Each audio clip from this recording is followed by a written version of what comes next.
Have been mandated by the Nigerian National Assembly to present a response to Senator Natasha Akpoti Uduaghan's speech delivered yesterday at the 69th session of the United Nations Commission on the Status of Women.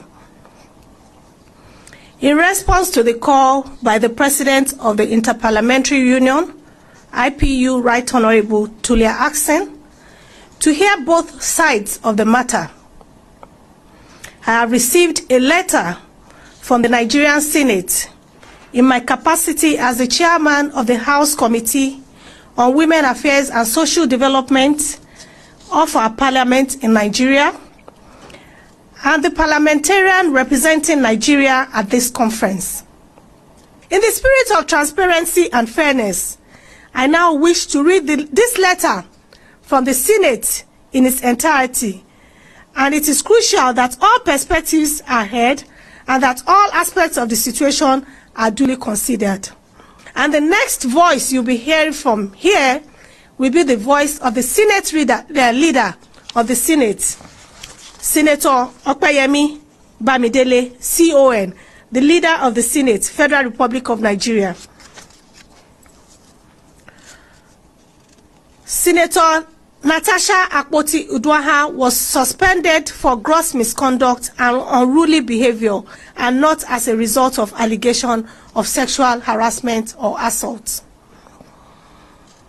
The authority of the Senate of the Federal Republic of Nigeria firmly rebukes the deliberate misinformation and false narratives being circulated by certain media organizations regarding the six-month suspension of Senator Natasha Akpoti Uduaghan. Let it be unequivocally stated that Senator Uduaghan was suspended solely for a persistent act of misconduct, blatant disregard for the provisions of the Senate Standing Orders 2023 as amended, and gross indiscipline, nothing more, nothing less. This is still the voice of the leader of the Senate. It has come to the attention of the Senate that some media reports are attempting to falsely suggest that Senator Uduaghan's suspension was due to allegations of sexual harassment.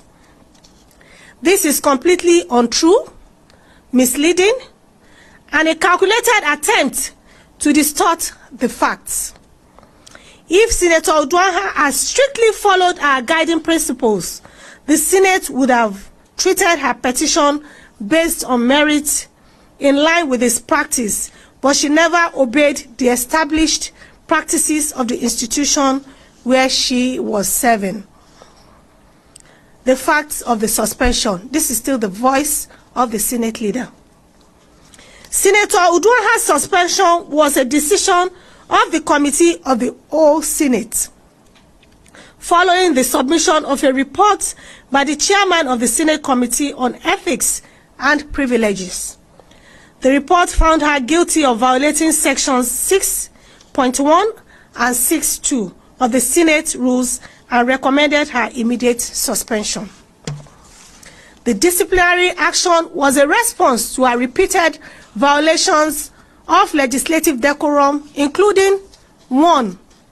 Refusing to sit in her assigned seat during plenary on the 25th February 2025, despite multiple pleas from the leadership and other ranking senators, an act of open defiance and disorderly conduct. 2. Speaking without being recognized by the presiding officer in clear violation of parliamentary practices and procedures on the 25th February 2025. 3. Engaging in unruly and disruptive behavior, obstructing the orderly conduct of Senate proceedings. 4. Making abusive and disrespectful remarks against the leadership of the Senate. 5. Defying and refusing to comply with the summons of the Senate Committee on Ethics and Privileges mandated to investigate cases of misconduct. These actions represented a direct challenge to the authority of the Senate and a violation of the Senate Standing Orders 2023 as amended that govern the business of the Senate and the conduct of its members.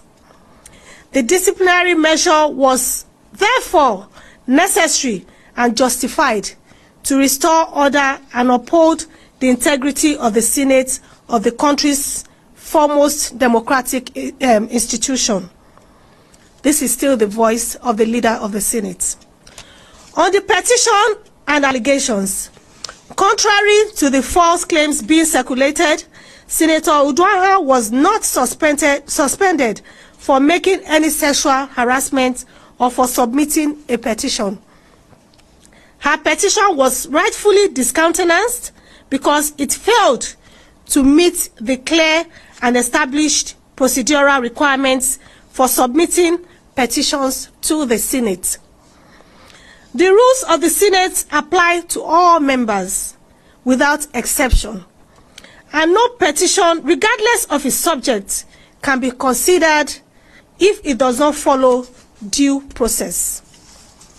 To suggest that a suspension was linked to a petition is not only a distortion of facts, but an intentional and malicious attempt to mislead the public. This is still the voice of the leader of the Senate.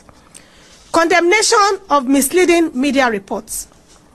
The Senate strongly condemns the irresponsible and unethical reporting by some media organizations that have deliberately twisted the facts to suit a false narrative.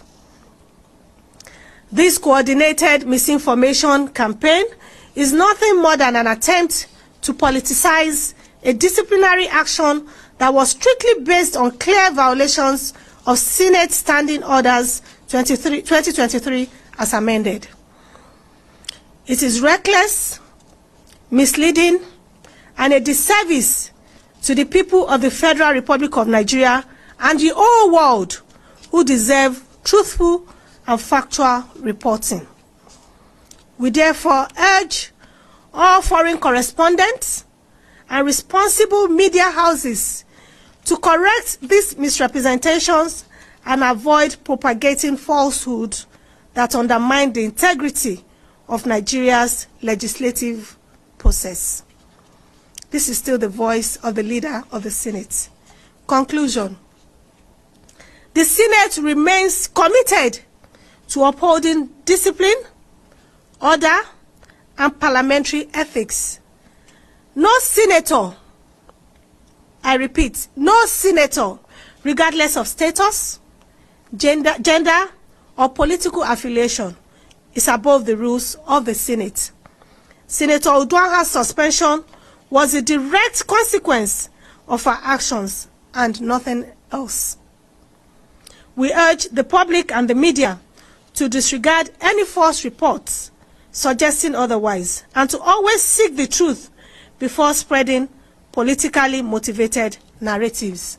Signed, Senator Bamidele Okweyemi, CON, Leader of the Senate, Federal Republic of Nigeria. Thank you very much. Case. Mr. Kacee, don't be talking from many sides of the matter on this issue.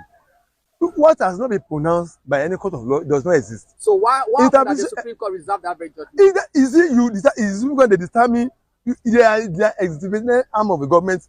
They determine when truly they have to come up with a judgment on any matter. You don't dictate to them. It's an independent